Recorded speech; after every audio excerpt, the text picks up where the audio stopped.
Alright, so 2 weeks ago, Watchmojo released a video about their top 10 best anime of 2025 so far.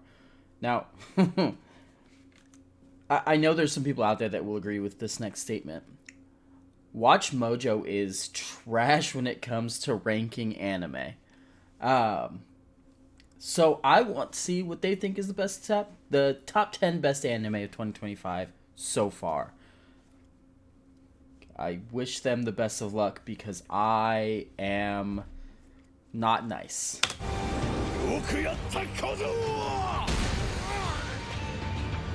Welcome to Watchmojo, and today we're counting down our picks for the most well-received anime to be released throughout the first half of 2025. Keep in mind, we're only including series that have been completed, or at least released a sizable chunk of their episodes, but we will include some shoutouts to newer series. 明日になれば元に戻ってるかもしれないしな。 Number 10, Sakamoto Days. Fans of the source material may have their grievances, but there's no denying the antics of this retired hitman have made for a solid. I love Sakamoto Days. It is so good. The fact that you can only find it on Netflix is a crime because of how good it is. It should be more accessible, but it is, if I remember correctly, the animation of it is a Netflix original, so I'll give them a pass. 10 is wild. I think it should be up a little higher, but I mean it's the first one they've showed us, so let's see what's going on here. Especially for us action junkies. It's so good. It's so good.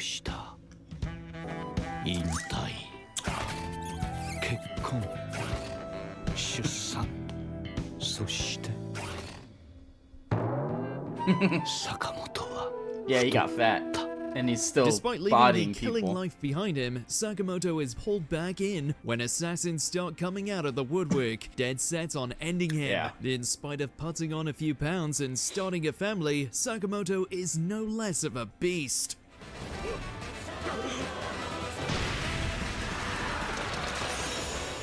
With an endearing supporting cast, splendid fights, and some great gags, even if it falls short of peak, it's still worth checking out it's yourself. Peak. It's peak. Don't let this fool you. It's peak. Number 9, Witch Watch.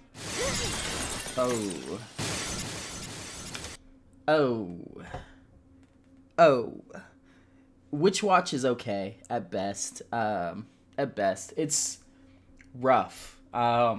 You can tell by this, I don't like this kind of animation where, you know, when something wild happens, they just go, look at those giant lips. They change the way the character looks entirely.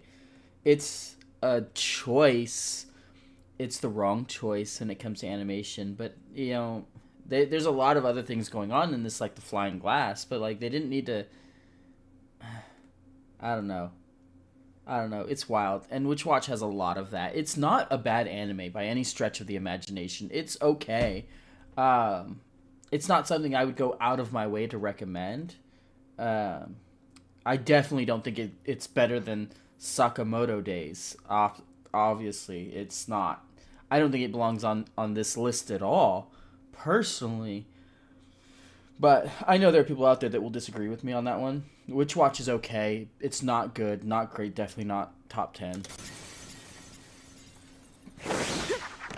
なんだ床が空きす 飛んでる最中体勢崩してコントロール効かなくなっちゃったごめんねお前もしかして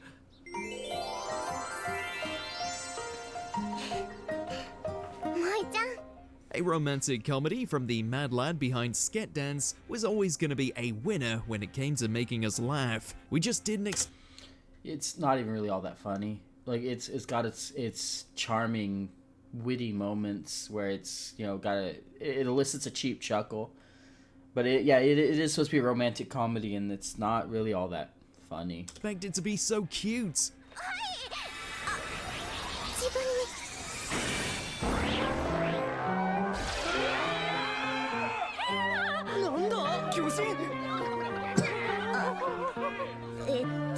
That Titan comment was the funniest part of that episode, by the way.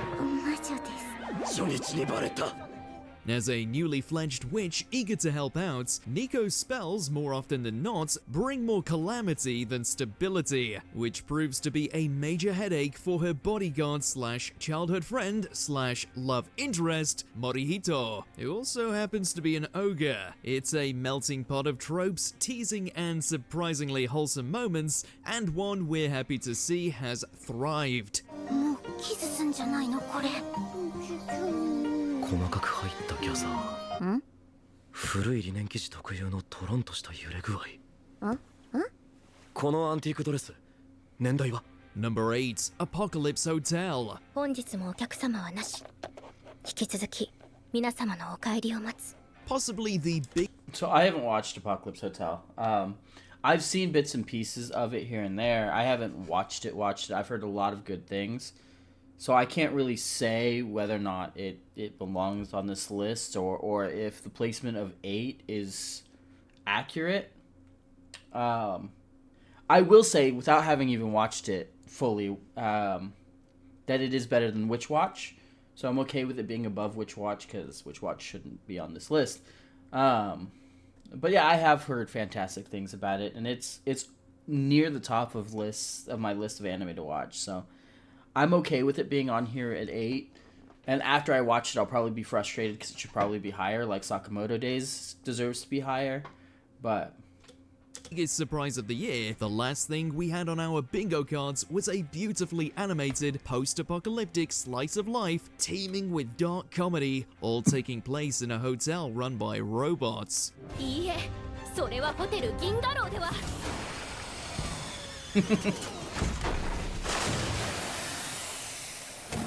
いいえ、それはもはやホテル銀河ローではありません。なぜならホテル銀河ローのドアは開かれるからです。 After the planet becomes inhospitable, humanity makes a break for the stars, leaving the android staff of the Gingaro Hotel to continue maintenance until their return. As the centuries pass, the hotel finds itself catering to more intergalactic clientele, including a family of alien tanuki. Weird and wonderful in equal measure, it's not the first time that Cygames have dropped a banger this year. 汚れなし、水滴なし、 yeah, カビな that し、アレルギ animation ーよ looks し、シャンプー fucking ハットなし。 great. 汚れなし、水滴なし、カビなし、アメニティよし、シャンプーハットなし。シャンプーハットなし、シャンプーハットなし、シャンプーハットなし、なし、なし、なし、なし、なし。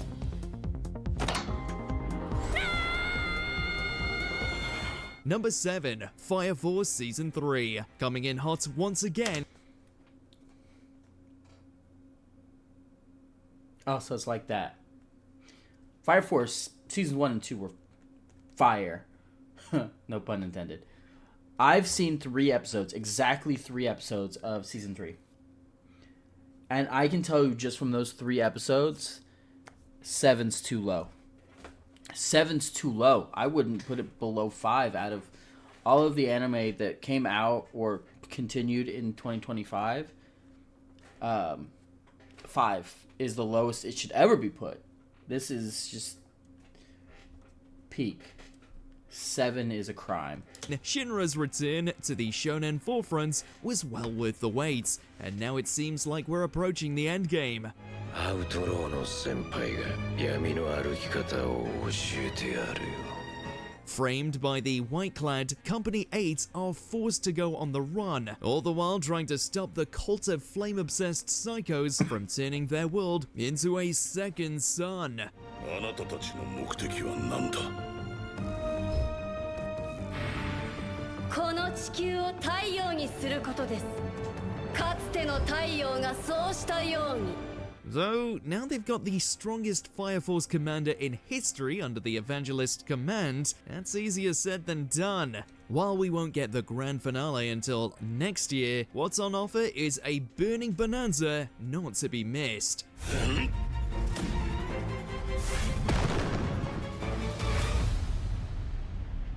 Number 6, Dr. Stone, Science Future, leaving the Stone Age behind and heading right towards the space.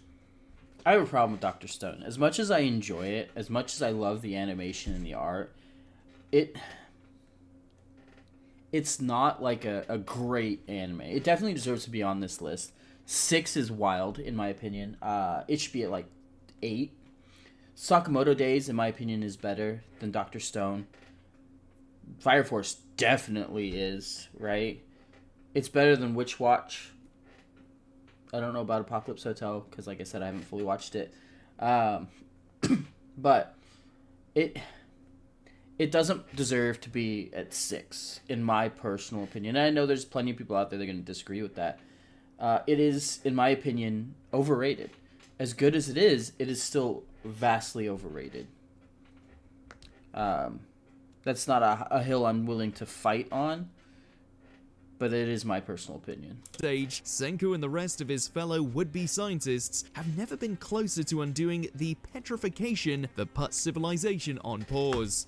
そこの彼ミスター・ゲンによればチート科学屋は一人らしいなら少年科学王国を崩壊させるにはそのリーダーを消せば済む話だ But as always, there's a new obstacle in their way, and his name is Dr. Zeno. Just as smart and twice as ruthless, Zeno serves as the perfect foil for Senku's idealistic view on science with his own callous calculations. 科学バトル最大の武器は情報だスパイ VS スパイ腹黒だぬきのバカ試合だやっぱり全然違った。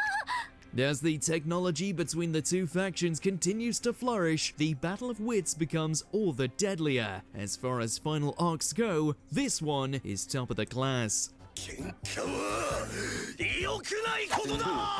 Number 5, Medalist. Anime and figure skating have already proven themselves to be an unrivaled power dynamic, but even then, what Medalist has accomplished not only in terms of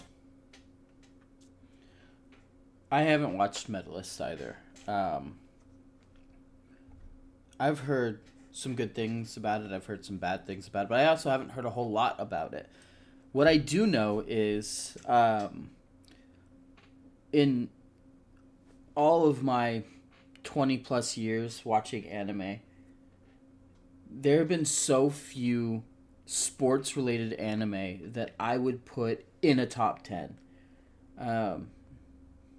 In fact, pretty much the only one I could think of is History's Mightiest Disciple Kenichi, which most wouldn't consider a sports anime because it's not really about the martial arts per se, right? And I love some sports anime. Haikyuu's good, Kuroko's no Basket, Big Wind Up, all fantastic anime, but they don't belong in a top 10. Yuri on Ice, I've seen probably about half of. Doesn't belong in a top 10. So while I haven't seen Medalist, I find it very hard to imagine a universe where it belongs in any kind of top 10. I could be wrong. Like I said, I haven't watched it. But the problem with sports anime is there's no real plot per se. Oh, I want to be the best at this particular sport. Congratulations. Naruto wants to be the best ninja. But you know what? There's subplot to that. You know? It's, I don't know. To me, sports anime tend to just be boring. Not all of them, obviously. They're entertaining in their own right, but they don't deserve to be in the top 10 unless it's a top 10 sports anime, right? So maybe that's just me, but I don't think Medalist should be on this list personally. Take that opinion with a large helping of salt, because like I said, I have not watched it at all, and I probably won't, because what little bit of it I have seen doesn't seem interesting to me in the slightest bit. So visual splendor, but sheer emotional impact is astounding. 君は十分偉い When a former skater well past his prime sees potential in a gifted yet overly anxious girl, the two partner up with the goal of turning her into a professional on the ice. 私は恥ずかしくないって思いたいの。 Calling it heartfelt would be doing it a disservice, as Inori's struggles and success are bound to turn even the most stone-faced viewer into a bubbling wreck. I will admit that animation is clean. That is some of the cleanest animation I've seen in a while. No disrespect on the animation The art's good. I don't think the story can hold a candle to anything else that's been out. Granted, it's a Disney anime, so the storyline is going to be more along the lines of, look at this kid push herself to be the best, which, fine, whatever, it can be inspirational, but that's like for a movie, which I don't know if this is a movie or not because I haven't watched it. I try and avoid my Disney Plus. That's more for my kids, the exception of Star Wars. But if it's an hour and 45-minute long movie, I'm sure it's fantastic. But if it's a series, I can't see it being good after the third episode. But that is so clean. That is so clean.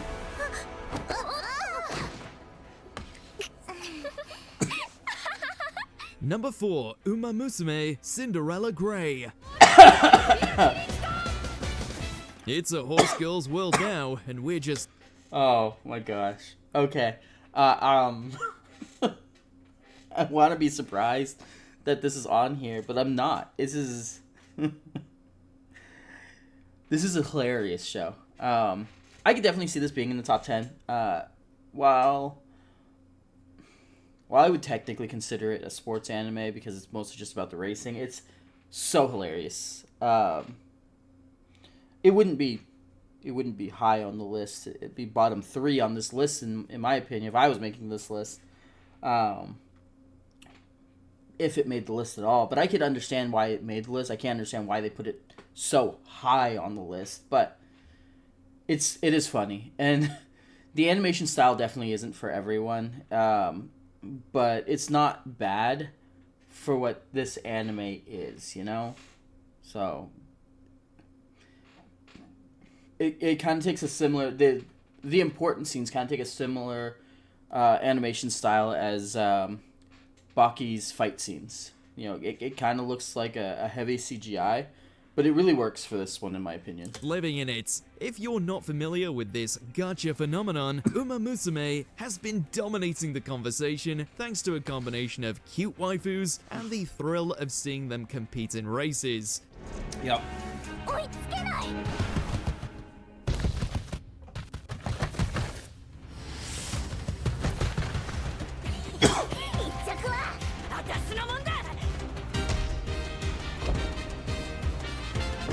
While they also channel the Speed Force with some of this year's wildest animation. Cinderella Grey is their latest attempt at an anime adaptation, and it might be the best to date.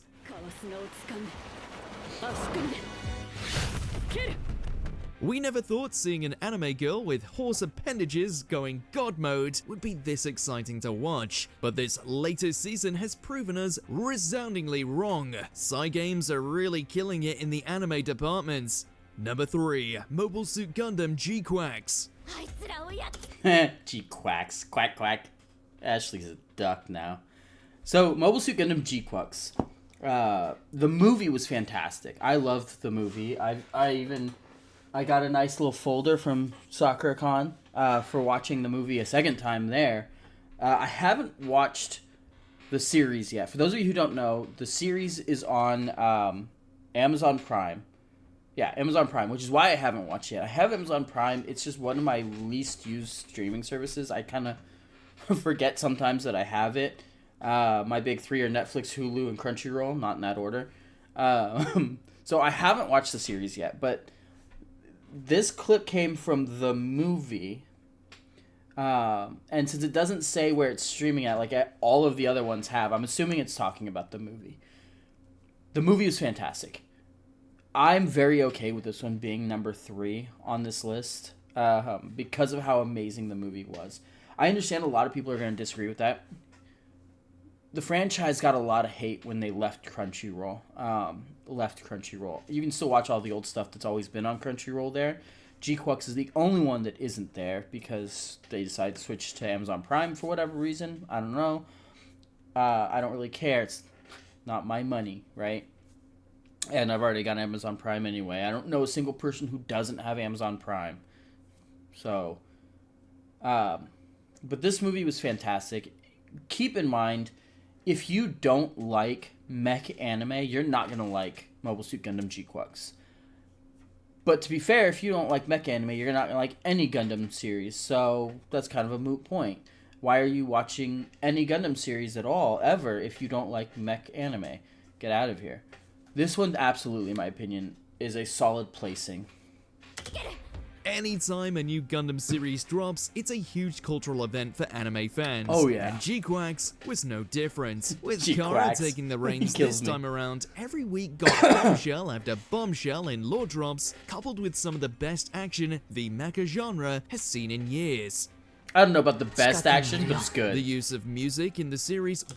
So when it comes to mech action, nothing's beating Iron-Blooded Orphans or Mobile Suit Gundam Seed.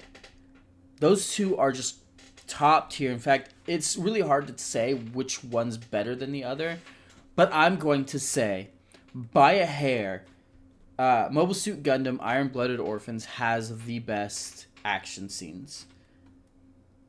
But like I said, only by a hair. But G-Quux is still fantastic action scenes.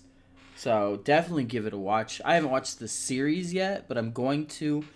It's like number 2 on my watch list right now. Was masterful. You're practically guaranteed to get chills from some of the needle drops. Really, our only complaint was that it was too short. Again though, we do not recommend jumping on this one if you haven't watched the original series, because, simply put, you're gonna get filtered. You do not have to watch the original series to watch G-Quux, I promise. The first 30 some odd minutes of the movie is a flashback that lets you know everything you need to know. I watched the original series. I've watched every Gundam series that's ever come out. I actually just finished the Gundam Hathaway movie last night, which was the only thing left for me to watch. Obviously, I still need to watch the G-Quux series, but they are talking about the movie here. The first 30 some odd minutes of the movie, they are giving you a recap of the original series. You're fine. You don't need to go back and watch it if you don't like the 90s style art and animation. You're okay, I promise. Number 2, Solo Leveling Season 2. I love Solo Leveling. I do, and I'm happy that it won the Anime Awards, right? We can stop pretending like it's in the top 10. I mean, it is in the top 10. We can stop pretending it's in the top 3 now. With the way Watchmojo is going, I'm going to go ahead and venture out here and say that they're going to say Freerin is in slot 1. It doesn't belong in slot 1, but that's what they're going to say. Anyway, Solo Leveling is great. Season 2 was fantastic, but the pacing on it, they decided Solo Leveling Season 1, the pacing was too fast. Which, yeah, they were kind of right, but if you've read the webtoon, it was right on point. But there's enough complaints about it being too fast that they slowed it down for Season 2. The problem is, in Season 1, they were going 80 miles per hour in a 60-mile zone. Season 2, they're going 30 miles an hour in a 60 zone. They pumped those brakes way too hard. The pacing is awful. It's way too slow. All the way up until the end, and then they're rushing to the island raid with the ants, right? I don't know why I'm drawing a blank on the name of that island, but they pumped the brakes until the last couple episodes, and then they slammed on the gas and rushed to that raid. And it's just, the pacing is all over the place in Season 2, and it made it not great. It belongs on this list, don't get me wrong. It does not belong in the top 3. The animation's great. The action is great. They watered down Sung Jinwoo's character significantly in both seasons, but that's neither here nor there. And then just, they can't seem to get the pacing right. And it's like, it's fine. It is what it is. If they went with the same pacing that they did in Season 1, the anime would be done by, I'd say, probably about Season 4. If they go with the pacing they did in Season 2, but, like, level it out, it'll last, like, 9 seasons. And it's not that long of a webtoon. I haven't read the light novel fully because I prefer the webtoon. The webtoon's 201 chapters. It's 200 some odd chapters, right? Like, early 200 chapters. there's no reason for this thing to be more than 5 seasons tops. They need to figure out what the hell they're doing with the pacing, and they'll be, right as rain. But the animation is so good. So good.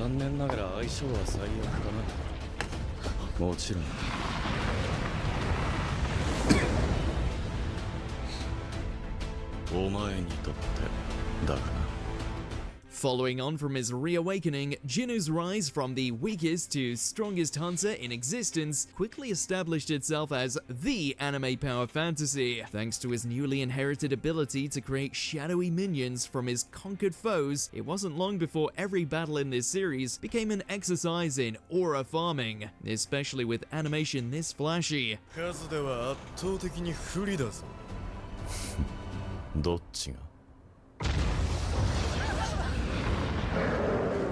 You'd think after seeing every fight become a one-sided slaughterfest, it would make for a boring watch. But between the Yeah, that was another problem I had. The first 3 episodes were just the movie, right? If you didn't see the movie, don't worry, you're not alone. The movie was in theaters for like 3-4 days in most places. I got really lucky and it was in theaters for 2 weeks, so I was able to take my daughter to go watch it. But the movie was fantastic. It was properly paced for a movie, for a 2-hour-long movie. Because the first hour was, the last 45 minutes of season 1. But then the first 3 episodes of season 2 is just the second half of the movie. And it's like, we've watched this already. What's the point of giving us the movie if you're just going to force this down our throats again? That's what people had a problem with Demon Slayer. The Mugen Train movie being the first 5 episodes of the following season. Don't give us a movie and then force us to watch that movie again in an episodic manner when you're not changing anything, right? Nothing was changed. They took the movie and they just chopped it up and gave it to us in episodes. And it's like, no, don't do that. That's messed up. We watched the movie. We paid to watch the movie. You made millions off the movie. Least you can do is not force us to watch it again and take 3 episodes away from a 12-episode season, right? That's not right. It's a 9-episode season because of that. I don't know. Maybe it's just me. Continued power creep of every foe thrown Jinu's way, along with every boss monster turning into a potential summon, the excitement for this series has yet to fade. Well, keep in mind, this video, they posted this video 2 weeks ago. They did. Which means that by the time of it being posted, excitement had already faded. A fair amount. Because season 2 had been done for a few months, right? It started in January. So it was done. Shit, I want to say it was done by the end of February, if I remember correctly. I don't know. I can't remember exactly. But it was done before the first quarter of the year was done. It's been a hot minute. Excitement for over season 2 has long since faded. People are still kind of excited about season 3, but it's lost some excitement because there's rumors about it not being released till 2027. So people really don't care about Solo Leveling right now anymore.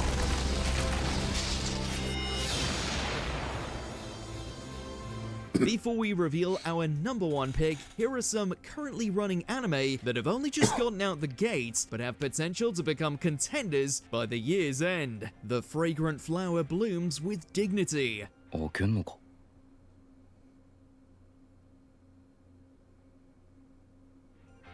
New panty and stocking with garter belt.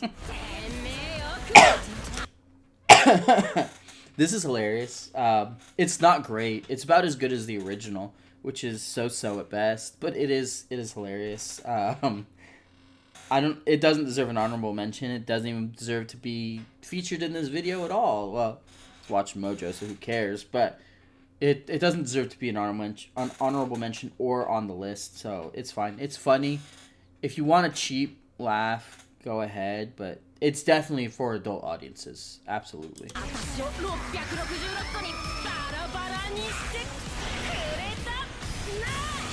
Gachiakuta. This deserves to be on the list way more than Witch Watch does. The art style is fantastic. The animation is fantastic. The storyline is fantastic. Absolutely give this a watch. This should definitely be on the list over things like Witch Watch, Cinderella Grey, Medalists. This should be on the list, not an honorable mention. Cinderella Grey should be an honorable mention, at the very least. Medalist and Witch Watch, we can throw those away. It doesn't matter.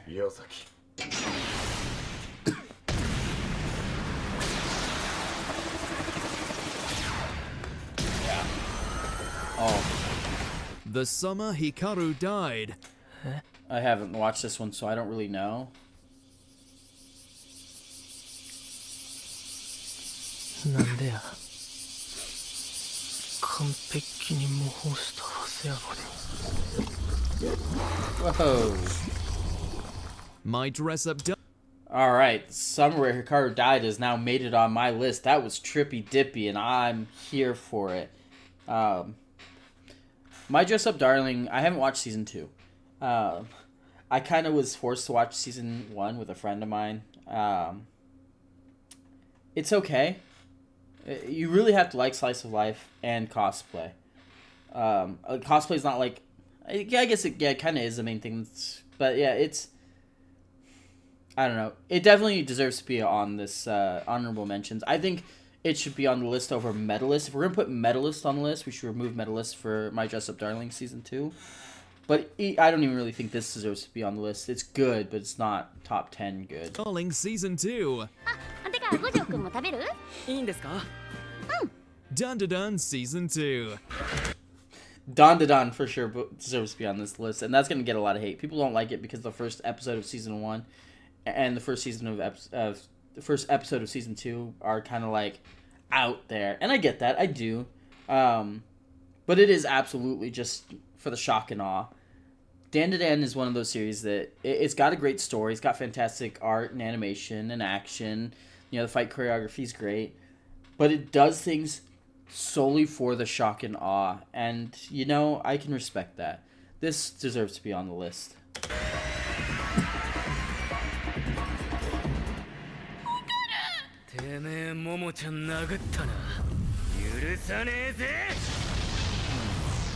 Before we continue, be sure to subscribe to our channel and ring the bell to get notified about our latest videos. You have the option to be notified for occasional videos or all of them. If you're on your phone, make sure to go into your settings and switch on notifications. Number 1, The Apothecary Diaries Season 2. I'm gonna be honest with you. I am shocked.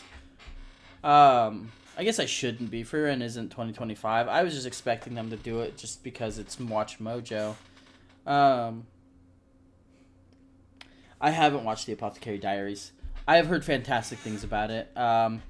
And I'm certain that if I say it doesn't deserve to be number 1, so many people are going to just riot. And that's okay. I don't know if it deserves to be number 1 or not because I haven't watched it. I've seen bits and pieces of it. I've seen clips of it on Facebook and Instagram, YouTube Shorts, right? I've heard such good things about it. It's number 4 on my list of things to watch. So it's on the list. It's pretty high up there. It's going to get watched soon, I promise. And I'm sure I'll agree with this when I do watch it. So for now, I'll say, yeah, cool. I'm okay with this placement. But there's so many other things that deserve to be on this list that weren't because we had bad choices. Once again, Watchmojo has been bad at the one thing people watch their videos for, which is ranking. Sakamoto Days deserves to be higher. Witch Watch shouldn't be on the list. Medalist shouldn't be on the list.